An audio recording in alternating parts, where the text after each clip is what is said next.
नमस्कार दोस्तों। Bloody vibes के आज के इस एपिसोड में हम लोग आप लोगों के सामने संजू और पप्पू नाम के दो भाइयों के साथ घटी हुई बहुत ही डरावनी घटना की कहानी लेकर आ गए हैं भाई। ये दोनों बिहार के एक छोटे से गांव में रहा करते थे। इनके गांव में एक बड़ा सा तालाब था। इस गांव में रहने वाले ज़्यादातर लोग मछुआरों के रूप में काम किया करते थे। वो अपने परिवार का भरण पोषण कैसे करते थे कि तालाब जाएंगे, अपने अपने हिस्से की मछलियां पकड़ेंगे और फिर उसको बेचेंगे मार्केट में। जो भी आमदनी होगी उससे घर चलेगा। अब भाई इस गांव के 90% लोग इस बिजनेस में थे और तालाब था एक, तो मारा मारी तो होगी कि हमारी मछली हमने पकड़े हैं, ये होगा वो होगा, दुनिया भर की चीज़ें होती है। तो इसीलिए इस गांव के लोगों ने एक टाइम बनाकर रखे हुए थे कि इतने बजे से इतने बजे तक इस परिवार के लोग मछली पकड़ने जाएंगे, फिर इतने बजे से इतने बजे तक इस परिवार के लोग, मतलब एक प्रॉपर टाइम स्लॉट होता था। उस टाइम स्लॉट में आप जाओ और आपको मछली मिल जाए तो वो आपकी, फिर उसमें कोई हाथ नहीं डालेगा। और ये टाइम स्लॉट हर वीक रोटेट भी होता था। मतलब कोई परिवार वाले अगर रात में मछली पकड़ने जा रहे हैं कभी, क्योंकि रात में मछली उनको मिलेगी नहीं, फिर तो वो परिवार वाले हो सकता है अगले हफ्ते फिर सुबह जाएं। ऐसा रोटेशनल टाइप का काम चलता था। ऐसा डेली नहीं जाते थे, डेली कितना जाएंगे, मछली खत्म हो जाएगी। लेकिन ऐसा उन लोगों का था, एक टाइम स्लॉट था, उस हिसाब से चीज़ें चलती थी और बहुत सिस्टमेटिक भी था। अब भाई जैसा मैंने संजू और पप्पू के बारे में बताया, तो ये दोनों सगे भाई थे और दोनों ही साथ में मछली पकड़ने के लिए जाते थे। इनके जो पिताजी थे वो थोड़े ज़्यादा उम्र के थे और बीमार रहते थे, उनको पैरालिसिस हो गया था, तो वो उठ फिर चल फिर नहीं पाते थे। तो यही दोनों अपना पूरा घर संभाल रहे थे। दोनों की शादी नहीं हुई थी। अब ये दोनों ने ना एक चीज़, एक प्लान करना शुरू किए। ये लोगों को ज़्यादातर रात का ही स्लॉट मिलता था, तो इन लोगों ने एक बढ़िया से अपना प्लानिंग बनाए कि भाई अपन एक काम करेंगे। लगभग 8 बजे के आसपास जब टाइम स्लॉट लोगों का ख़त्म हो जाता है मछली पकड़ने का, हमारा आखिरी वाला टाइम स्लॉट रहता है। मतलब हम 8 बजे के आसपास जाएंगे और तालाब के किनारे एक ऐसी मेड़ जैसी बना देंगे। मेड़ मतलब समझते क्या होता है? ऐसा बॉर्डर जैसा बना देंगे तालाब के किनारे और फिर अपनी जाल बिछा देंगे। जो भी मछली आएगी तड़पते फड़पते वो मेड़ में फंस जाएगी और जाल से फिर वो नीचे छूट नहीं पाएगी पानी में। और फिर हम आधी रात को जाएंगे 1:30-2 बजे के आसपास और फिर मछली होगी तो उसको पकड़ लेंगे। ऐसी वाली इन लोगों ने प्लानिंग की है। अब ऐसा इन लोगों ने अपने प्लान को इम्प्लीमेंट किए ही है। उसके 2-3 दिन बाद से ये लोग क्या नोटिस कर रहे हैं कि जो इन लोगों ने मेड़ बनाए हुए ना, वो मिट्टी की मेड़ बनती, रेत की, मतलब वो टूट जाती है और इनके जाल में एक भी मछली नहीं फंस पाती है। आज भी टूट गई, कल भी टूट गई, परसों भी टूट गई। 5-6 दिन हो गए टूटी टूटी मिल रही है और इनको मछलियां मिल ही नहीं पा रही है। मतलब जब से मेड़ वाला सिस्टम आया है इनको मछली मिलना टोटली बंद हो गई है। पहले तो थोड़ी बहुत मिल भी रही थी। दोनों एकदम इरिटेट होके एक दिन बात करते हैं कि साला कोई हमारा गांव वाला फिरकी ले रहा है, एक काम करते हैं अपन, वो मेड़ बना देते हैं और घर आते ही नहीं है, अपन वहीं पे कहीं छुप जाते हैं। जो भी आएगा तोड़ेगा, दिख जाएगा, फिर हम उसको तोड़ देंगे। दोनों भाइयों ने पकड़े डंडा मोटा मोटा और चल पड़े अपने तालाब की तरफ। रोज़ की तरह मेड़ बनाए हैं और तालाब के बिल्कुल किनारे एक बहुत बड़ा सा पेड़ था। उस पेड़ के ऊपर चढ़कर बैठ गए। घना पेड़ था, बैठ गए और इंतज़ार करने लगे, कोई तो आएगा, कोई तो आएगा। 1 घंटे बीत गए, 2 घंटे बीत गए, 3 घंटे बीत गए। ठीक 4 घंटे बाद रात के 12 बजे वहाँ पर एक औरत चल कर आती है।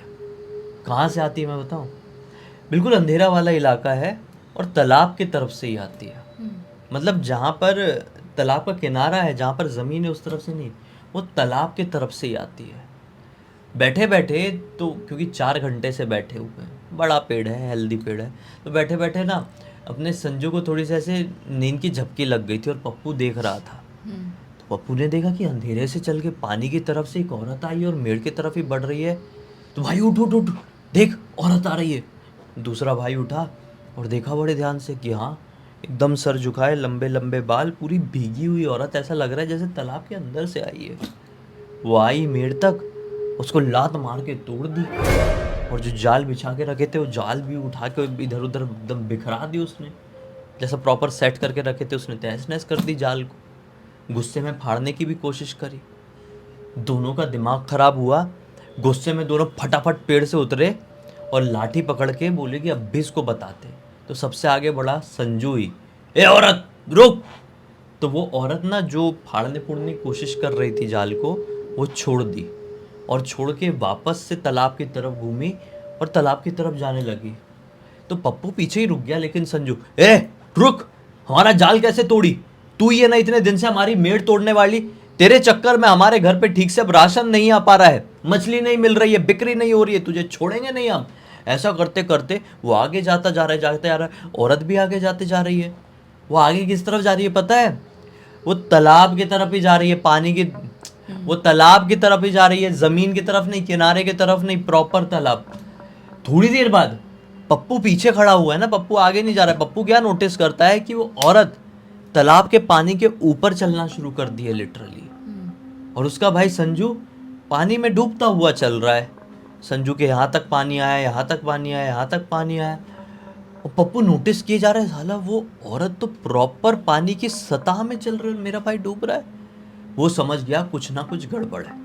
जिस औरत को हम मामूली औरत समझ रहे थे, हमारे गांव की कोई मज़ा लेने वाली औरत समझ रहे थे, हमसे बदला निकालने वाली औरत समझ रहे थे, वो एक साधारण नहीं बल्कि ये खतरनाक कोई पनडुब्बी है।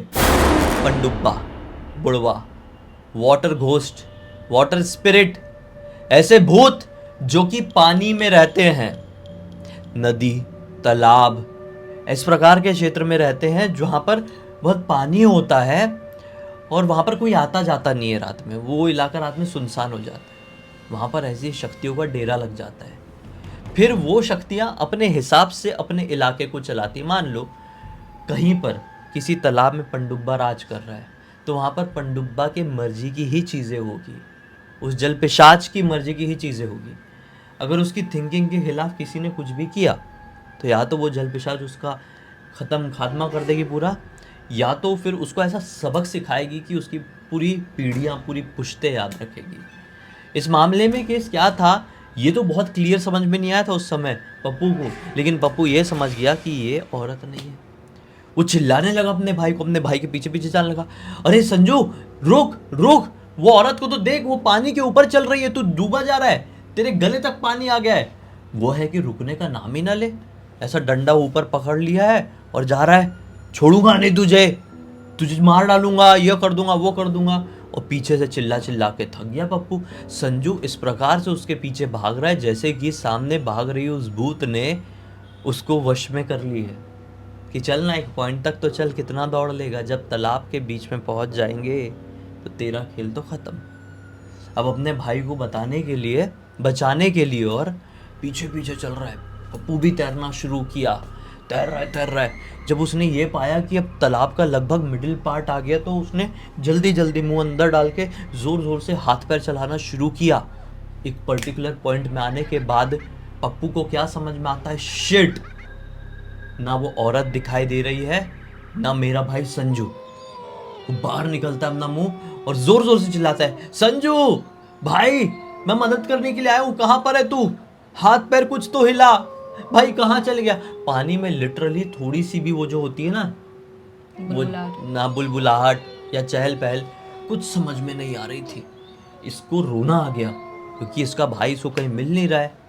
एकदम हताश, क्या करूँ क्या नहीं समझ में नहीं आ रहा है। इतने में इसके कंधे में पीछे से टैप आता है। ये जैसे ही पीछे पलट कर देखता है तो क्या पाता है कि इसका भाई संजू जो है वो इसके पीछे खड़ा है एग्जैक्टली। उसका मुंह पूरा उधड़ चुका है और उसके ऊपर उसे कंधे में वही चुड़ैल या जल पिशाच कह लो वो बैठी हुई है और इसे देखकर कर रही है। ये कुछ रिएक्ट कर पाता उससे पहले भाई के कंधे में बैठी हुई वो चुड़ैल इसका गला पकड़ती है और हवा में उठाने लगती है। वो छटपटाता है, अपने आप को बचाने की कोशिश करता है, लेकिन नीचे खड़ा उसका भाई ही यानी संजू ही पप्पू के पैर भी पकड़ लेता है।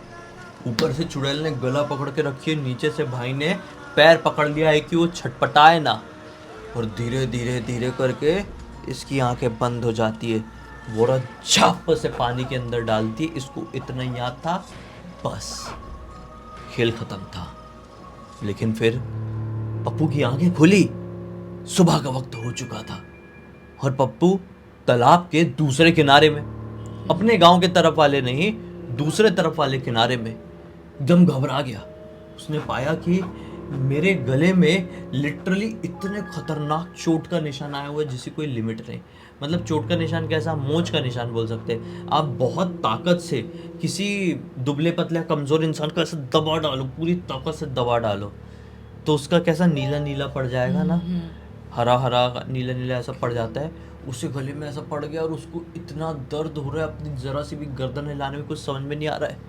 कितने में इसको याद आया, शिट, मेरा भाई संजू, मैं कहाँ पड़ा हुआ हूँ। वो जागा और रियलाइज करके जैसी तालाब की तरफ पीछे पलट के देखा है तो क्या पाया, तालाब के किनारे उसका भाई संजू उल्टा पड़ा हुआ है, औंधे मुंह। भागता हुआ अपने भाई के पास गया, उसको जो सीपीआर देते हैं ना वो दिया, लेकिन उसका पूरा शरीर ठंडा पड़ चुका था। पप्पू को होश आने में बहुत देर हो चुकी थी और ये नहीं बच पाया था। संजू की मृत्यु हो चुकी थी, वो मृत अवस्था में पड़ा हुआ था। वो एक मुर्दे के अंदर जान डालने की कोशिश कर रहा था जो कि असंभव था। बहुत कोशिश किया, लेकिन क्या फर्क पड़ता। अपने भाई को कंधे में उठाया है और फिर पैदल जाने वाला रास्ता था, रोड ही रोड गया। फिर अपने घर पे बताया सब कि क्या हुआ था क्या नहीं। इतना मातम छाया घर पे। उस दिन के बाद से इसके परिवार वालों ने, इसने ये गांव ही छोड़ दिए, क्योंकि इस गांव में कुछ और साधन नहीं था। साधन रहा भी होगा पैसे कमाने का तो गांव के लोगों को समझता नहीं था कि हमको कैसे करना है, क्योंकि पीढ़ियों से यहाँ पर मछुआरे का काम करते थे लोग। तो बोले कि अब हम वो चीज़ कर नहीं पाएंगे और जीना तो फिर है ही, तो इस गांव में रहकर कोई मतलब नहीं है। इन लोगों ने अपना बोरिया बिस्तर उठाए और बक्सर नाम का एक शहर है बिहार में, वहाँ पर आकर सेटल हो गए। इस घटना को काफ़ी साल बीत गए, लेकिन आज तक वो जो चीज़ें हैं इसके जहन में ताज़ा रही। और उस घटना के बाद से पप्पू कभी भी किसी भी नदी, तालाब, समुद्र के किनारे नहीं गए। उनको एक फोबिया सा हो गया है, एकदम घबराहट सी हो जाती है, अपने भाई का ही चेहरा दिखता है। हालांकि आज उम्र अच्छी खासी हो चुकी है उनकी, लगभग 65 साल के आसपास की। इस घटना की जानकारी उनके बेटे ने ही मुझे इंस्टाग्राम पर लिख कर भेजा। बेटे का नाम है मोहित। मतलब पूरी दुनिया को बताइए यार, एक अलग ही मनोरंजन और सीख मिलेगी। सही बात है, ऐसी घटनाएं कोई लाइफ में भूल भी नहीं सकता। और ये जो पनडुब्बे जल पिशाच होते हैं ना, ये इस तरह से वार करते हैं कि उनके वार से बचना बहुत मुश्किल होता है।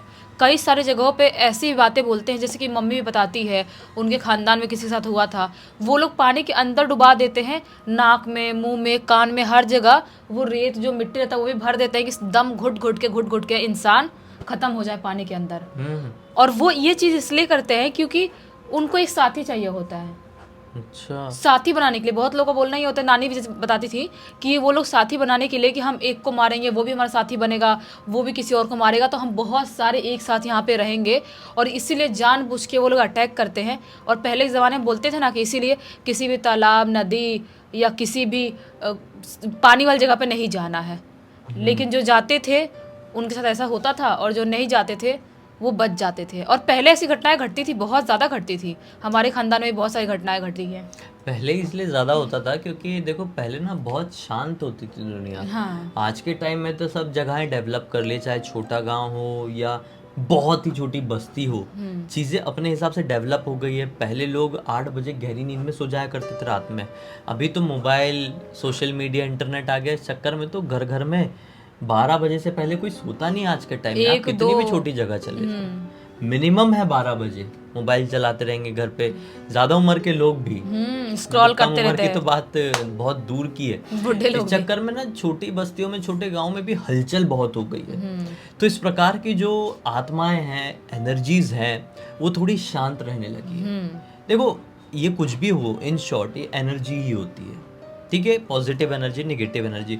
और एनर्जीज का इम्पैक्ट आप कब समझ सकते हैं, जब आपका दिमाग शांत हो। अगर आप किसी ना किसी चीज़ में लगे हुए हैं, कहीं आपका एकदम खतरनाक तरीके से ध्यान है किसी और एनर्जी में, मोबाइल भी तो एक ऊर्जा है, एक एनर्जी है, आप उसमें ही लगे हुए हैं, उसी में पूरा फोकस कर रहे हैं, आपको दूसरी एनर्जी के बारे में क्या पता चलेगा जब तक कोई वो बहुत ज़्यादा स्ट्रॉन्ग प्रेजेंस ना हो।